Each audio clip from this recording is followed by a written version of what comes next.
નમસ્કાર મિત્રો, સ્વાગત છે તમારું અમારી YouTube channel Gujarat jobs and ન્યૂઝમાં।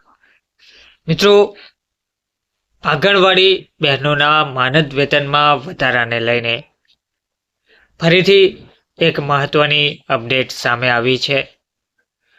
6 માર્ચના રોજ હવે ફાઇનલ નિર્ણય લેવાય તેવી શક્યતા જોવા મળી રહી છે। આંગણવાડી કાર્યકરો ફરીથી 6 માર્ચે પંચકુલામાં વિરોધ પ્રદર્શન કરશે। આંગણવાડી વર્કર્સ એન્ડ હેલ્પર્સ યુનિયને 6 માર્ચના રોજ પંચકુલામાં સરકાર પર વચનો તોડવાનો આરોપ લગાવ્યો છે। આ આરોપ લગાવીને વિરોધ કરવાની જાહેરાત પણ 6 માર્ચના રોજ કરી છે।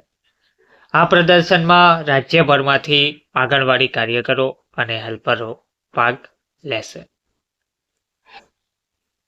યુનિયનના રાજ્ય અધ્યક્ષ જગતિ મલિક અને રાજ્ય મહાસચિવ અનુપમા સૈનીએ ગુરુવારે જણાવ્યું હતું કે તેઓ મુખ્યપ્રધાનને મળ્યા હતા અને તેમની માંગણીઓ વિશે તેમને જાણ પણ કરી હતી, પરંતુ અત્યાર સુધી એક પણ માંગનો ઉકેલ લાવવાને બદલે સરકાર તેમની પાસેથી અન્ય બિનકચેરીના કામ લઈ રહી છે। લાભાર્થીઓને ભોજન આપવાની સાથે સરકાર આંગણવાડી કાર્યકરોને તેમના ફોટા પાડવા, KYC અને OTP લેવા અને તેમને ભોજન આપવા જેવા કામો પણ કરાવે છે। તો સરકાર આવી શરતો દૂર કરે અને કામ સરળતાથી થાય તો આંગણવાડી કાર્યકરો તૈયાર છે।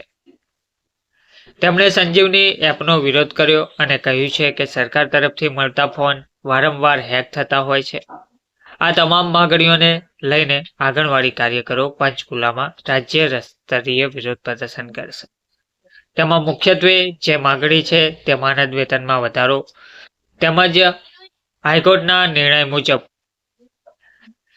તેમને કાયમી ધોરણે કરી વર્ગ 3 અને વર્ગ 4 સમક્ષ પગાર ધોરણ ચૂકવવામાં આવે, તેમજ મોબાઈલ ફોન જે બરાબર ચાલતા નથી અને મોબાઈલ ફોન પણ આપવામાં આવતા નથી તો મોબાઈલ ફોન આપવામાં આવે, સારી કંપનીના મોબાઈલ ફોન તેમને આપવામાં આવે જેથી તેમનું કામ તે સરળતાથી કરી શકે। તો આ તમામ માંગણીઓ જો સ્વીકારવામાં આવે તો તેમને કામ કરવામાં પણ કોઈ વિરોધ રહેતો નથી। તો આ તમામ માંગણીઓને લઈને આંગણવાડી કાર્યકરો પંચકુલામાં રાજ્ય સ્તરીય વિરોધ પ્રદર્શન કરશે।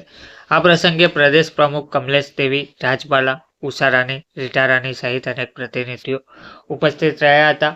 તો 6 માર્ચે હવે ફાઇનલ નિર્ણય લેવામાં આવશે, ફરીથી વિરોધ પ્રદર્શન થશે। હવે જોવાનું રહેશે કે સરકાર આ અંગે શું નિર્ણય લેશે। ધન્યવાદ।